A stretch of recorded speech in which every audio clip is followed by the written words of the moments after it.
Salam à toutes, à tous. Aujourd'hui, on va voir le 11e résumé des cours de physique. Il s'agit de la modulation d'amplitude. Modulation d'amplitude. On commence. Voilà, premièrement, on va rappeler, on va expliquer, on va parler un petit peu ou bien rapidement des ondes électromagnétiques. Donc voilà, j'ai pris ici voilà, une échelle, on a plusieurs valeurs, voilà, j'explique. On se concentre sur cette partie. On a vu dans les chapitres des ondes lumineuses, donc ici vous avez un spectre de la lumière visible. Donc la limite visible c'est le violet, la couleur ou bien la lumière violette. À l'extrémité droite, vous avez la lumière rouge. Vous vous rappelez, ça c'est le spectre qu'on peut voir dans le vide. C'est entre à peu près 400 jusqu'à 750 ou bien on dit 800 nanomètres. La lumière que nous avons étudiée, c'est une onde et plus précisément, c'est une onde électromagnétique. Les ondes électromagnétiques, ils ont été découverts par Monsieur Hertz. Donc c'est un voilà, c'est un ensemble d'un champ électromagnétique, d'un champ électrique et un champ magnétique. Donc ça fait pas partie de notre programme. Donc seulement on sait qu'il existe ces ondes qu'on appelle les ondes électromagnétiques. Donc on a déjà vu ce que nous avons déjà appelé la lumière. Donc la lumière c'est une onde électromagnétique. Mais il y en a d'autres ondes électromagnétiques non visibles.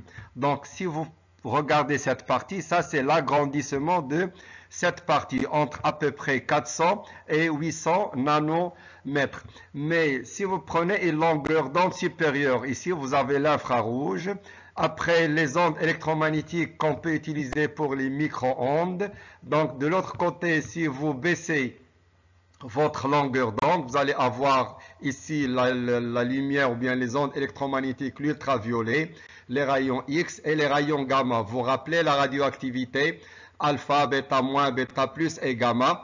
Gamma, c'est une onde électromagnétique. Voilà, donc c'est ce qu'on appelle aussi les rayons gamma ou bien les radiations gamma.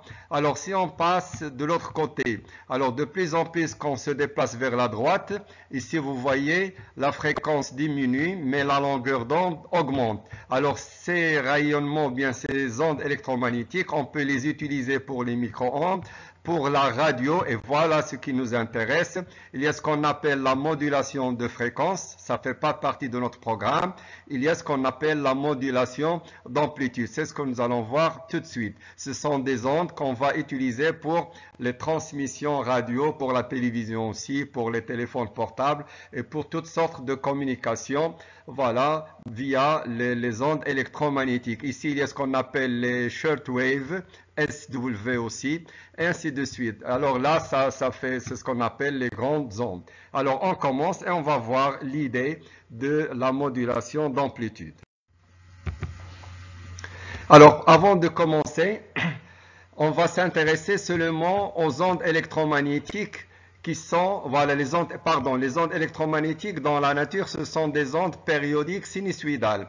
Alors on va considérer soit un signal électromagnétique, soit un signal électrique, c'est-à-dire la tension électrique. Si on considère un signal électrique, alors on va considérer comme le signal électromagnétique, c'est-à-dire une tension qui est périodique sinusoïdale. Et si on considère un signal sonore aussi, on va considérer un cas particulier, toutes les ondes sonores qui sont périodiques et sinusoïdales. Voilà, je prends ici la représentation mathématique.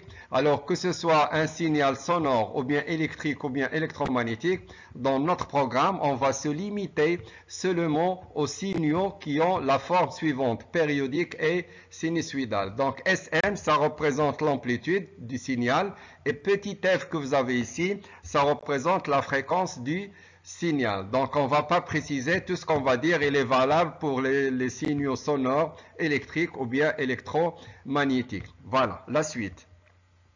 L'objectif, on veut transporter ou bien transmettre un signal de basse fréquence. Alors transporter, c'est envoyer un signal d'un point à un point à des kilomètres, des centaines ou voire des millions, des milliers et même des millions de kilomètres. Voilà, donc c'est quoi la difficulté? C'est qu'il faut ces signaux, lorsqu'ils sont de basse fréquence, il faut des antennes de grande dimension. Il faut de grandes antennes si on veut capter les signaux de basse fréquence. Voilà, la dimension des antennes, il dépend de la fréquence. Parfois, il faut des kilomètres et des kilomètres de longueur des antennes, ce qui n'est pas pratique, ce qui est presque impossible. Alors, c'est quoi l'idée? Comment on peut résoudre cette ou bien éviter cette difficulté? Voilà, donc l'idée, c'est de relier le signal de basse fréquence à un signal de haute fréquence. Pourquoi? Parce que le signal de haute fréquence, il nécessite des antennes de petite dimension. Et si on essaie de cacher le signal de basse fréquence dans le signal de haute fréquence, alors on peut transporter les deux et les capter par des petites antennes. Alors comment on peut relier? C'est ça l'idée, c'est ça la recherche scientifique. On a réussi à faire, voilà le principe, à faire cette idée, ou bien à réaliser cette idée. Alors avant de commencer, ça, c'est le signal de basse fréquence. Voilà, c'est le signal qu'on veut transporter. Voilà. Mais la difficulté, c'est qu'elle a une petite fréquence qui n'est pas très convenable. Pour cela, on va utiliser un signal de haute fréquence. Comment on va le représenter? Ce signal, on le représente par la lettre P, c'est-à-dire c'est un porteur.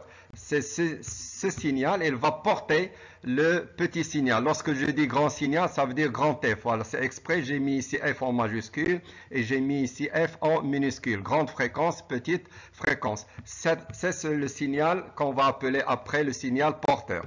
Alors, comment on peut relier le petit signal au grand signal? Donc, les scientifiques, ils ont réussi à concevoir voilà un instrument qu'on appelle le multiplieur. Voilà, ça c'est une image agrandie.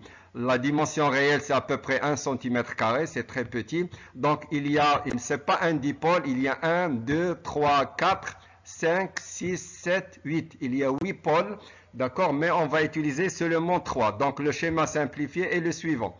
Ça, c'est un multiplieur comme la multiplication que vous avez dans votre calculatrice. Donc on va se limiter à 3 pôles ici. Donc ce qu'on appelle la première entrée, la deuxième entrée et le résultat ou bien ce qu'on appelle la sortie. Donc rapidement, si vous appliquez ici 2 et vous appliquez ici 3 et vous appuyez ici, vous allez avoir ici 6, c'est-à-dire 2 fois 3 et ça se passe comme ça dans les calculatrices que vous avez utilisées ou bien que vous utilisez voilà, quand vous faites des calculs. Donc on va prendre un exemple. Voilà, on va prendre un exemple. Le principe, la suite, voilà notre multiplieur. Donc, on va construire un circuit fermé. Donc, ça, c'est la masse pour fermer le circuit. On va appliquer une tension à l'entrée 1 et on va appliquer une tension à l'entrée 2. Donc, quelle est la tension qu'on va appliquer à l'entrée 1? C'est la tension, c'est le signal, petit signal de petite fréquence. Donc, S. Mais avant, on ne va pas appliquer ce signal ici directement. On va ajouter une tension constante. Cet ajout ici que nous avons, c'est ce qu'on appelle le décalage, c'est-à-dire le signal, on va le décaler, on va le pousser par une petite tension. Je vais faire le schéma et ça va être beaucoup plus clair. Donc on a vu avant, c'est quoi le signal, le petit signal, c'est Sm cosinus de pi f fois t plus U0. Donc j'écris ici, voilà, U0 c'est une tension constante et elle va jouer le rôle de décalage. Je vais l'expliquer tout de suite. Maintenant, on va appliquer cette tension ici. Le générateur de basse fréquence, il va nous donner exactement S de T plus U0. Alors, dans la deuxième entrée, on va appliquer la deuxième tension, bien le deuxième signal qui a une grande fréquence, qui va jouer le rôle du porteur. Donc, je l'applique ici. Voilà notre deuxième signal. Alors, maintenant, lorsqu'on applique les deux signaux, on va utiliser le multiplieur. Le multiplieur, il va nous donner ici, à la sortie, la multiplication entre U1 et U2, mais avec un coefficient de proportionnalité. Donc ça, c'est ce qu'on appelle la tension de sortie. C'est le résultat. C'est comme si vous appuyez sur égal sur votre calculatrice. Alors voilà le résultat. US égale à le produit entre la tension U1 et la tension U2, ou bien le signal U1 et le signal U2 avec un coefficient K. Parfois K c'est égal à 1, parfois K c'est différent de 1. C'est pas ça ce qui nous intéresse pour le moment. Alors maintenant, pour qu'on soit plus clair, on va voir les courbes ou bien les diagrammes. Voilà, donc ça c'est le signal de petite fréquence. Donc s'il a une petite fréquence, ça veut dire qu'il a une grande période. Ce signal, on va lui ajouter une tension U0, on va le décaler. Donc ajouter, c'est-à-dire ça va augmenter. Donc voilà notre signal. Donc S plus U0. Alors pourquoi les scientifiques ils font le décalage? Pour ne pas avoir une valeur négative, une valeur positive, une valeur négative. Pour garder que ce soit toutes les valeurs positives. Donc ça, ce que je viens de vous dire, c'est une explication très simple. On veut que le signal de petite fréquence, toutes ces valeurs, elles soient positives. C'est supérieur à 0. C'est ce qu'on appelle le décalage. On a décalé vers le haut. Voilà. Tout ce que vous devez savoir, c'est que U0, il joue le rôle du décalage. Pourquoi? Ça ne fait pas partie du programme. Alors maintenant, si on regarde le signal de sortie, mais avant, on veut regarder le signal de grande fréquence. Voilà, notre signal de grande fréquence. Vous voyez, on a ici une petite période par comparaison au premier. Si vous avez une petite période, ça veut dire que vous avez une grande fréquence. Donc cette courbe, voilà, on voit à l'œil directement que nous avons une grande fréquence. Donc c'est ce signal qui va porter avec lui le petit signal après le décalage. Donc maintenant, on veut voir comment sera la courbe de la tension de sortie, qui est le produit entre U1 et U2, le produit entre cette courbe et cette courbe avec un coefficient de proportionnalité. Je prends une nouvelle page. Voilà, je prends les trois premières courbes, donc le signal, le petit signal, le signal décalé et la grande fréquence, et maintenant le signal de sortie. Le voilà. Et c'est ce qui nous intéresse. Et c'est ça l'objectif, et c'est ça le point le plus important dans le cours. Cette courbe, c'est la courbe de sortie, c'est la tension de sortie. Ici, qu'est-ce que vous avez? Vous avez la tension S avec la tension U0 multipliée avec la tension, bien le signal P. Donc ça, vous avez ici tous les signaux. Vous avez S, vous avez U0 et vous avez P. Le tout est mélangé ici. Mais on va voir une chose, on doit faire une petite observation. Qu'est-ce que vous remarquez? Vous avez l'amplitude, vous voyez l'amplitude, elle diminue jusqu'à une valeur minimale, puis elle augmente jusqu'à une valeur maximale et ainsi de suite. Donc vous avez une courbe dont l'amplitude varie. Donc cette multiplication, il nous a donné une courbe qui a une amplitude variable. Alors, remarquez avant de continuer, la période de cette courbe, elle n'est pas égale à la période de cette courbe. Mais elle ressemble à la période de cette courbe. C'est-à-dire, la courbe que nous avons ici, le signal de sortie, elle a une petite période, donc elle a une grande fréquence. Et ça, c'est ce qui nous intéresse. On a multiplié, voilà, un signal de petite fréquence avec un signal de grande fréquence. On a obtenu un mélange. Mais le plus important, c'est que le mélange est là, la fréquence la plus élevée. Donc cette fréquence, elle est négligeable par rapport à celle-là. Voilà, donc ici, c'est ce qu'on dit, on a réalisé une modulation d'amplitude. Donc c'est cette courbe, c'est exactement celle-là. C'est comme si vous avez pris cette courbe et vous avez changé son amplitude. Au lieu d'avoir une amplitude constante, cette courbe, elle a été transformée à cause de la multiplication avec cette courbe.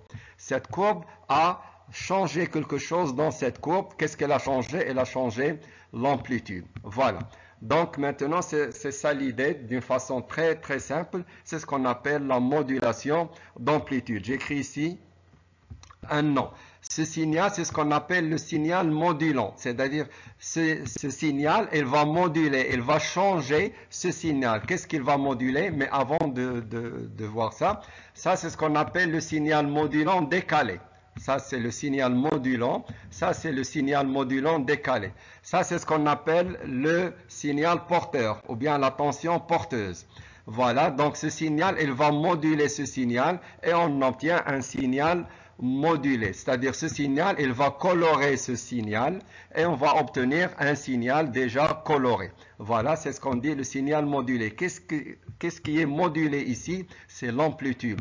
C'est-à-dire, c'est quoi la grandeur qui a été touchée? C'est l'amplitude du signal. Et voilà, c'est ça l'idée d'une façon, comme je viens de le dire, très simple. C'est ce qu'on appelle la modulation d'amplitude. C'est à connaître par cœur. Ce signal, c'est ce qu'on appelle le signal modulant. L'autre, c'est le signal modulant décalé vers le haut. Ça, c'est le signal porteur qui a une grande fréquence. Si vous multipliez les deux, vous allez obtenir un signal modulé. Donc ce signal a modulé la porteur et on obtient un signal modulé. C'est l'amplitude qui a été modulée. Je répète plusieurs fois parce que ce sont des mots et ce sont des choses très importantes dans le cours. La suite, c'est les relations mathématiques. Voilà. Donc je précise, la grandeur physique modulée est l'amplitude. D'une façon très simple, on dit modulation d'amplitude ou bien AM. Alors, le formalisme mathématique, c'est-à-dire on va traiter le sujet en utilisant les formules mathématiques. Voilà, donc l'amplitude du signal modulé. Puisque c'est l'amplitude qui a été modulée, on va s'intéresser à l'amplitude. Tout d'abord, on va prendre le signal de sortie. On a dit que le multiplieur, il nous donne une tension qui est proportionnelle au produit de U1 et U2. Je remplace les tensions. Donc, égal à K, j'ai remplacé U1. C'est quoi U1? C'est le petit signal plus U0 multiplié par le grand signal, c'est-à-dire la porteur, le signal porteur, PM, cosinus de pi grand T fois T. Alors, remarquez une chose ici. Vous avez ici cosinus. Et tout ce que nous avons à côté du cosinus, on a l'habitude de l'appeler amplitude. Donc le signal de sortie, quelle est son amplitude? Eh bien, toute cette quantité que vous avez à côté, à gauche ici, le côté gauche du cosinus, donc tout ce que vous avez ici, pas uniquement PM, mais toute cette quantité, c'est l'amplitude du signal modulé. Alors je vais prendre cette amplitude. Voilà, je vais l'écrire ici. Je vais dire USM, c'est l'amplitude du signal de sortie. C'est égal à K fois S de T plus E0 fois PM. Une petite remarque ici, on va développer ce produit, on va multiplier K et PM par S, et puis K et PM par U0. J'obtiens l'équation suivante. US égale à KPM fois S de T plus KPM U0. Remarquez que cette équation, elle a la forme d'une équation affine. C'est Y égale à ça, c'est une constante. A, c'est comme si vous avez A fois X, ça c'est X, et tout ça c'est une constante fois B. Cette équation affine, qu'est-ce qu'on dit? Y est une équation affine de X. D'accord? Y est une équation affine de X. De la même façon, on va dire que l'amplitude est une équation affine du signal modulant. D'accord? L'amplitude du signal modulé est une équation affine du signal modulant. Je vais l'écrire pour ne pas l'oublier. L'amplitude du signal modulé est une fonction affine du signal modulant. On peut avoir, on va le voir, c'est sûr, on va voir ça comme question dans les exercices. On vous demande de montrer que le signal modulé est une fonction affine du signal modulant. C'est-à-dire, il faut montrer que US égale à A, X plus B, comme je viens de le faire ici. La suite. Il y a ce qu'on appelle le taux de modulation. Alors, je reprends l'amplitude. Voilà notre amplitude ici. Je vais remplacer S de T par son expression. Voilà. Donc, S de T égale à SM cosinus de pi fois petit t fois T plus KPM U0. Alors ici, qu'est-ce que vous remarquez? On va factoriser par KPM U0. Voilà ce que je viens de faire. Je factorise par toute la constante. Qu'est-ce que je vais obtenir? KPM ici, je vais avoir 1. Mais ici, on n'a pas U0. On a juste KPM. Donc, je divise par U0. Donc, voilà mon expression après avoir factorisé. Alors, remarquez que KPM U0 est une constante. Et aussi, le rapport SM, l'amplitude et le décalage U0, c'est une constante. Pour simplifier, on pose la première constante égale à A. Et puis, on pose la deuxième constante. Et c'est ce qui nous intéresse. SM, l'amplitude sur le décalage U0. Ça, c'est ce qu'on appelle le taux de modulation, c'est-à-dire le pourcentage de la réussite. Donc, à quoi sert? Qu'est-ce qu'on a dit? À quoi sert U0? C'est pour faire décaler le signal vers le haut. Alors, si votre valeur est très petite, le signal ne sera pas totalement décalé. Donc, il faut avoir une grande valeur. Il faut que U0 soit supérieur à SM pour que le signal soit totalement décalé. Donc, taux, c'est un pourcentage. Donc, c'est une comparaison entre les deux. Voilà, pour vous, il suffit de connaître ce rapport. Il s'appelle le taux de modulation, le taux de réussite de notre décalage. La suite. Donc, ici, l'expression, on va la simplifier. Donc, je remplace KPM par A et je remplace SM sur E0 par M. Et voilà l'expression de USM. USM, c'est quoi USM? C'est l'amplitude du signal modulé. Et pourquoi dans tout cela, on s'intéresse à l'amplitude? Parce que c'est l'amplitude qui a été modulée. Donc, autre chose, les élèves qui s'intéressent aux maths, vous voyez, ça c'est l'amplitude. Vous avez le temps ici. Et le temps, il est variable, ce qui veut dire que l'amplitude, elle est variable. Donc, puisqu'il y a le temps, n'est pas une constante, le temps varie. Donc, l'amplitude, elle varie. Donc, puisque l'amplitude, elle varie, ça veut dire que nous avons une modulation d'amplitude. La suite. Alors, voilà, on peut avoir ici une deuxième relation pour calculer. Voilà, une deuxième relation pour calculer le taux de modulation. Je n'ai pas fait la démonstration. L'essentiel, c'est de la connaître. On ne vous demandera pas la démonstration. Donc, comment on peut calculer, en plus de la première relation qu'on a vue avant, le taux de modulation, c'est la valeur maximale de l'amplitude moins la valeur minimale de l'amplitude. Vous rappelez la courbe, et on va voir ça aussi après.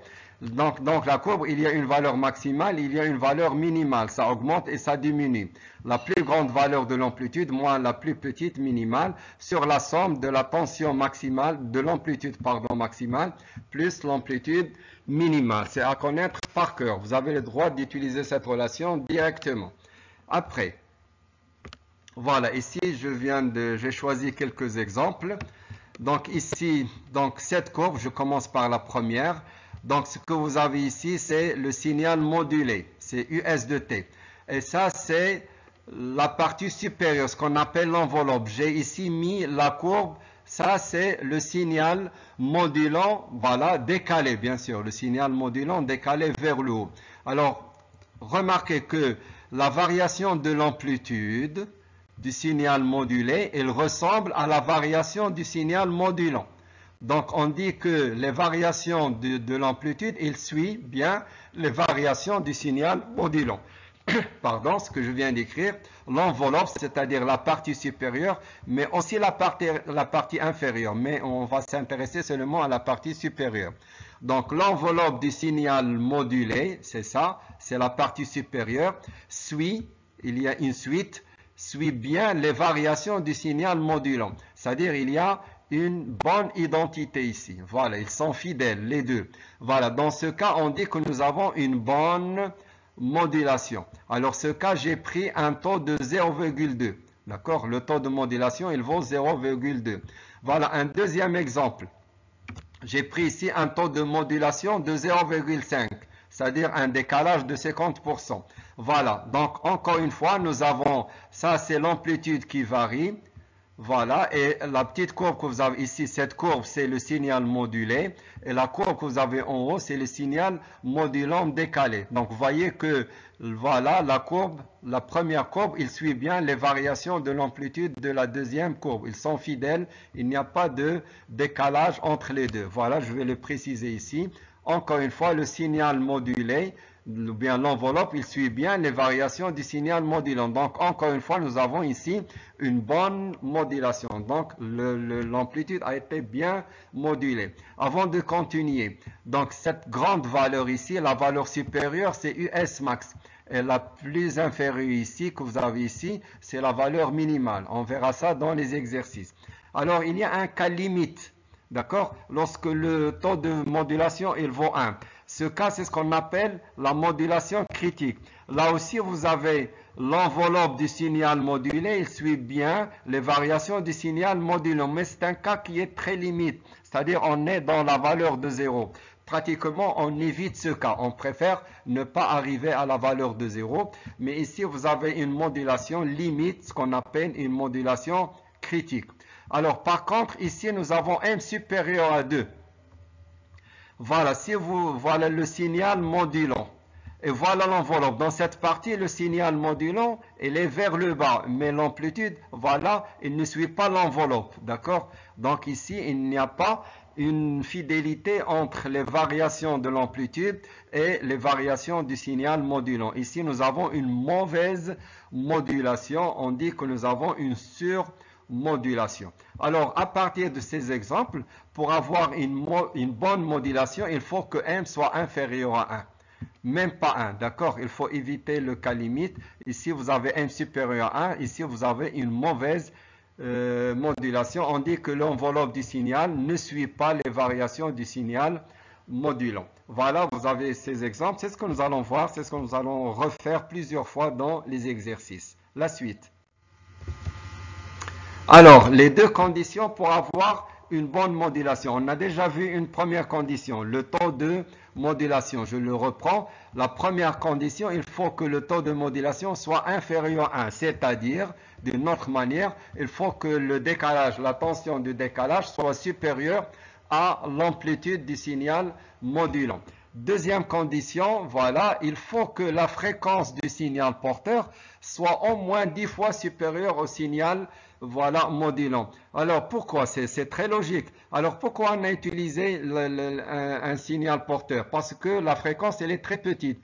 Donc il faut utiliser une grande fréquence. Donc il faut qu'il y ait une très différence entre les deux signaux. Au moins, il faut utiliser, voilà, une fréquence qui est au moins 10 fois supérieure à la petite fréquence. Voilà, pour que cette fréquence soit négligeable par rapport à la fréquence du porteur. C'est normal, si vous voulez voyager à pied, ben, si vous voyez que vous avez une petite vitesse, vous allez prendre un moyen de transport. Si vous prenez un moyen de transport qui a presque la même vitesse que vous, il ne sera pas nécessaire. Donc, si vous prenez une voiture ou bien un train, ben, la vitesse de la voiture ou bien du train, c'est au moins 10 fois supérieure à votre vitesse à pied. Voilà, c'est un exemple. Je ne sais pas est-ce que ça vous donne une idée ou non. Voilà, donc l'essentiel, c'est à connaître ces deux conditions. Le taux de modulation inférieur à 1, la fréquence supérieure ou au moins égale à 10 fois la fréquence du signal, le petit signal. Alors, pour finir, voilà, donc une petite précision avant de finir. FP, c'est la fréquence du signal porteur, la grande fréquence, et petit f, c'est la fréquence, la petite fréquence du signal modulé. Voilà, donc on va voir une représentation du signal modulé en fonction du signal modulant. Ça, c'est un cas très particulier. Parfois, on peut vous le demander dans les exercices.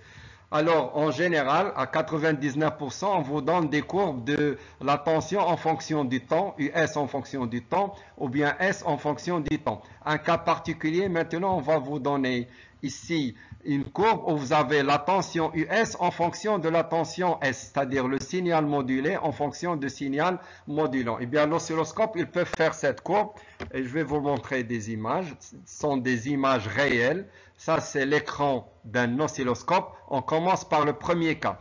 Ici, nous avons la tension modulée en fonction du temps. C'est la courbe que nous avons vue avant.